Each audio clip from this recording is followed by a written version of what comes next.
अस्सलाम वालेकुम नाजरीन, मैं खैरियत से उम्मीद करता हूँ कि आप खैरियत से होंगे।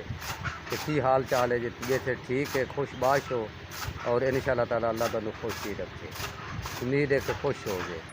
अज बहुत गर्मी है जी, बिल्कुल छां ते नहीं बैठा जाता। ए पखा लाया होया है, ए पखा लाया है। अज काम ते नहीं गए तो शाम की अजान ले शायद कुछ आइए तो कुछ 4 गुटियाँ लाइए मुंजी दियाँ, वरना सारा दिन गर्मी पै रही है। ए सामने वाला जो रोड है ना, ए गेट वाले साइड तो ये बहुत चलता होंदा सी। अज मैं बंदा नहीं देखा भी कोई मोटरसाइकिल के सिरों नंगा इतों जा रहा है। हर कोई चीज़ जी है ना वो आपो आदि छां ते बैठी हुई है। सवेर दे मेरी गां भुखी खड़ी है तो मेरे को मैं हूँ पट्ठे लैके आया। मैं थोड़े जे वड्डे ने पर इंज जिमें तंदूर दे विच बंदा जल जाता है तो कुतरे नहीं गए। सच्ची गेड़ी गल है ना, मैं आप काम कभी नहीं लुकाया तो ना मैं पिंडा कभी लुकाया काम तो ना मैं कभी लुकिया। तो ए बच्चों को ला के ना तो थोड़ा जहा गाले कटा के कभी हुण दूसरी कुड़ी गई है मेरी तैबा, पहलो अजान कुतरदा रहा मम्मा सुबान और रहीम आए देख ला हूँ जड़ा ना फिजान ये हूँ गां पट्ठे पाऊए। ए देखो ये हूँ फिजान जड़ा ना ये फिजान पट्ठे पावेगा, ये गां पट्ठे पावेगा। ओ वेख रही है बेचारी भुखी सवेर दी खड़ी। तो अज जनाब गर्मी ने छक्के छुड़ा दिते हैं बंदियां ने। अल्लाह जाने इतनी गर्मी कित्थों आ गई है, पता नहीं प्लेटां की वजह तो गर्मी है। सियाने बंदे आख रहे ने प्लेटां लगी हुई ने पाकिस्तान में। ये सूरज की जी है ना रोशनाइयाँ छिकदी है तो गर्मी ता मतलब है ज़्यादा है या पता नहीं रब दियाँ रब जाने। लेकिन गर्मी इस तरह भी क्या बात है। ओए होए होए होए गर्मी तो इतनी को फैल गई है छड़ गल दे। वड्डे पत्थर दे विच पावो कुतरा, वड्डे पत्थर विच पावो कुतरा। रहीम खो जा तेनू लग जानी हथी। दान खड़ो इनू हथी लग जानी। हाँ हाँ हाँ चलो ठीक है कुतरो मेरे को। ए वड्डी कढ़ाई विच पावो गां नू पट्ठे। इत्थे मैं इनू बन्ना जे इत्थे धुप है। मैं 1 सेकेंड गया तो मैं इंज जिमें तंदूर च पै के निकलिया। आ गई समझ।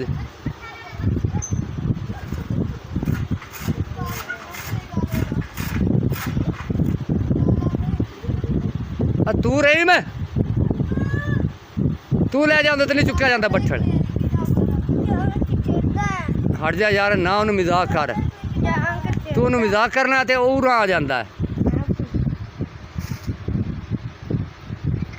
वड्डे बट्ठल जाया तू गाले थे तो निक्की नू अगे लाया जी किड्डा कम चोर है।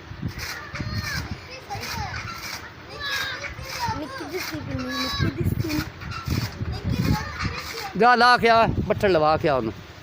हाँ नहीं वो अगला इहदे विच पा देने आ। ये वड्डे बट्ठल च पावो। बज्जिया चलदा अगे ला चा के ते ओ दुआं दे विच पलट दे। कित्थे नजर आ रहा, नजर ही नहीं आ रहा मेरे को। हाँ वड्डे बट्ठल जुड़ गई है तो ठीक है। तो वो निक्का उहदे विच पलट के आ, पलट के आ। चल हुण तू भी कुतर ला यार, तेरा भी हुण तू सारिया तू विड़ा वड़ू के निक्किया तू काम ले लिया ते एक गाला है तो तू वो भी विच छड्डी बैठा है। आ गई समझ। अज असी रोटियां तो भी सालन भी नहीं पकाया। अज असी रोटियां भी खादियां ने मिर्चां दे नाल। आ बेगम दे मूँह नूं पीड़ है तो मूँह लेट के पई हुई है समझ आई। तो अज असी फिर अद्धे भुखे रह गए। असी सालन तो बगैर रोटी नहीं खाते। तो अज मिर्चां नाल खादियां ने रोटियां दौरी शरीफ दे विच।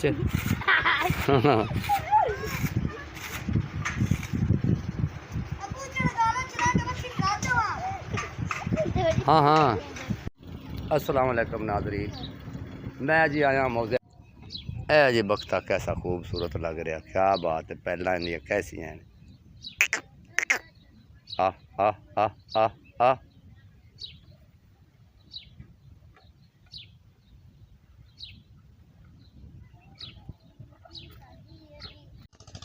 या बाज़ार मोहम्मद मुस्तफ़ा ख़रीदार है तो आप खुदा नाजरीन आ गया जी रोज़ी के अड्डे ते 5 बजते 10 मिनट हो गए ने ते ठंडा हो गया माड़ा जिहा ते ए जनाब असी आ बच्ची मेरी जी ना वो भी पनीरी लिया के इधर आ रही है तो मैं भी बढ़ूँगा तो मोहम्मद सुबान जड़ा है ना हो गया जी अपना पता नहीं आया जी नहीं और सामने साइकिल तो मैं गलिया थी कि अपनी अम्मी नूं दुध घ्यो लैके दे के दुकान तो वो सब्जी पकावेगी तो आप शाम ते होने लाइए जी मुंजी तो वो भी आने वाला है तो असी जनाब शुरू हैं जी मुंजी नूं।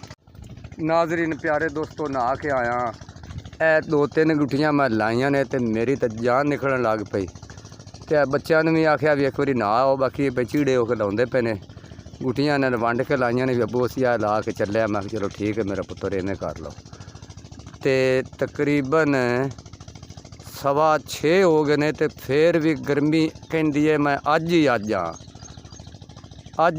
हाँ मैं इस तरह गर्मी पैंदी हब्बस इतनी कि साइडा ते ए पानी दी हब्बस ए पट्ठे खड़े ने इन्हां दी हब्बस उधरों पानी जिहड़ा गर्म है ना तो बत्ती गई हुई है मालक ने आख्या सी थोड़ा जिहा पानी पा दे उन्हें बेचारे ने छड्डिया तो है लेकिन बत्ती चली गई तो पानी भी दोपहर का विच गर्म ही खड़ा होया है ये नहीं भी ठंडा है तो फिर इंसान की मजबूरी होंदी अल्लाह ताला ने पेट जो लाया होया है इनू पालना तो है तो तंदरुस्ती देवे तो शुक्र है उनकी ज़ात दा मजदूरी करना कोई मेहना नहीं।